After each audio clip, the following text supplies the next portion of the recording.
ভারত পাকিস্তানে টানা ৪ দিনের সামরিক উত্তেজনার পর যুদ্ধবিরতির ঘোষণাকে কেন্দ্র করে কট্টরপন্থী মহলের তীব্র আক্রমণের মুখে পড়েছেন ভারতের পররাষ্ট্র সচিব বিক্রম মিসরি। গত ১১ মে সামাজিক যোগাযোগ মাধ্যমে তাকে বিশ্বাসঘাতক আখ্যা দিয়ে শুরু হয় ব্যাপক ট্রল।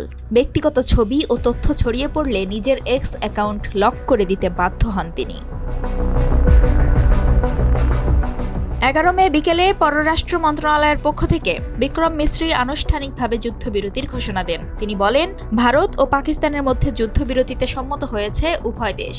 এর আগে টানা ৪ দিন ধরে অপারেশন সিঁদুর এবং পাকিস্তানের পাল্টা অপারেশন বুনিয়ানুম মারসুসের মধ্যে উত্তেজনাপূর্ণ সামরিক লড়াই চলছিল।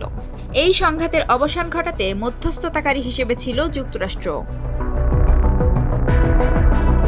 কিন্তু যুদ্ধবিরতির ঘোষণা আসার সাথে সাথেই সামাজিক যোগাযোগ মাধ্যমে হিন্দুত্ববাদী গোষ্ঠী ও বিজেপিপন্থী অ্যাকাউন্টগুলো তার কঠোর সমালোচনা শুরু করে।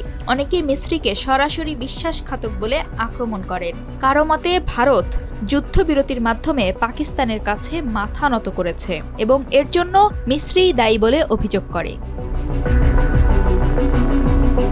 একাধিক ব্যবহারকারী পররাষ্ট্র সচিবের পুরনো পারিবারিক ছবি ও ব্যক্তিগত তথ্য খুঁজে প্রকাশ করে অপমানজনক মন্তব্য করেন। মিসরির মেয়ের বিদেশে পড়াশোনা, তার মিয়ানমারে রোহিঙ্গা শরণার্থীদের সহায়তায় পূর্ববর্তী ভূমিকা নিয়েও অভিযোগ তোলা হয়। মিসরিকে অভিযুক্ত করা হয় পাকিস্তানকে প্রণাম করার জন্য। ঘটনার পরপরই কেন্দ্রীয় সরকারের অনুপস্থিতি ছিল চোখে পড়ার মতো। পররাষ্ট্রমন্ত্রী এস জয়শঙ্কর পর্যন্ত এই বিষয়ে কোনো মন্তব্য করেননি বা মিসরির পক্ষে কোনো বিবৃতি দেননি।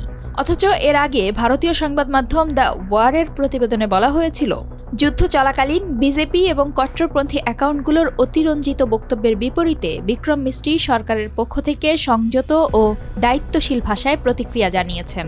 সরকারের সমালোচনা করা গণতন্ত্রের স্বাভাবিক বৈশিষ্ট্য, এমন মন্তব্যও ছিল এক বিবৃতিতে। যখন বিজেপির অ্যাকাউন্টগুলো আবেগপ্রবণ দাবি করছিল ভারতের হামলায় জৈশ-ই-মুহাম্মদের সন্ত্রাসী আব্দুল রৌফ আজহার নিহত হয়েছে, তখন মিসরি বলেছিলেন, এই মুহূর্তে জৈশ কমান্ডার আব্দুল রৌফ আজহার নিহত হওয়ার কোনো নিশ্চিত তথ্য নেই। তবে বিরোধী দলগুলো পররাষ্ট্র সচিবের প্রতি সমর্থন জানিয়ে প্রকাশ্যে প্রতিক্রিয়া দিয়েছে। অল ইন্ডিয়া মজলিস-ই-ইত্তেহাদুল মুসলিমিন AIMIM সাংসদ আসাদউদ্দিন ওয়াইসি বলেন, একজন আমলার দায়িত্ব রাজনৈতিক নেতৃত্বের নির্দেশ পালন করা, তার উপর ব্যক্তিগতভাবে দোষ চাপানো অত্যন্ত অনৈতিক। বিক্রম মিসরি একজন নিষ্ঠাবান ও সৎ কূটনীতিক, যিনি দেশের জন্য নিরলস কাজ করে যাচ্ছেন। কংগ্রেসের কেরালা ইউনিট এক বিবৃতিতে বলেছে, পেহেলগাঁওয়ে শহীদ লেফটেন্যান্ট নারওয়ালের স্ত্রী হিমাংশীকে যেমন শান্তির পক্ষে কথা বলার জন্য ট্রল করা হয়েছিল, তেমনি মিসরিও এখন একই পরিণতির শিকার। বিজেপি আজ নিজেদের তৈরি ঘৃণার দানবের মুখোমুখি।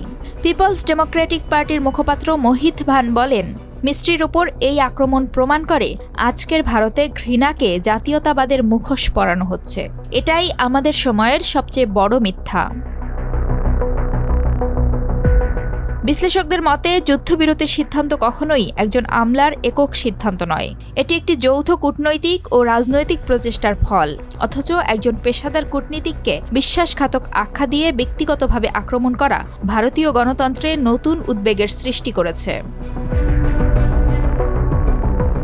বিক্রম মিসরির বিরুদ্ধে ট্রল ও ব্যক্তিগত আক্রমণ কেবল একজন কূটনীতিকের অসম্মান নয়, এটি ভারতের কূটনীতি ও বুদ্ধিবৃত্তিক পরিসরের উপরও আঘাত। আজ যখন শান্তি প্রতিষ্ঠার প্রচেষ্টাকে দেশদ্রোহ বলে আখ্যা দেওয়া হয়, তখন প্রশ্ন ওঠে, ভারত আসলে কোন পথে এগোচ্ছে? যুদ্ধ না শান্তি? কে আজ ভারতের প্রকৃত শত্রু?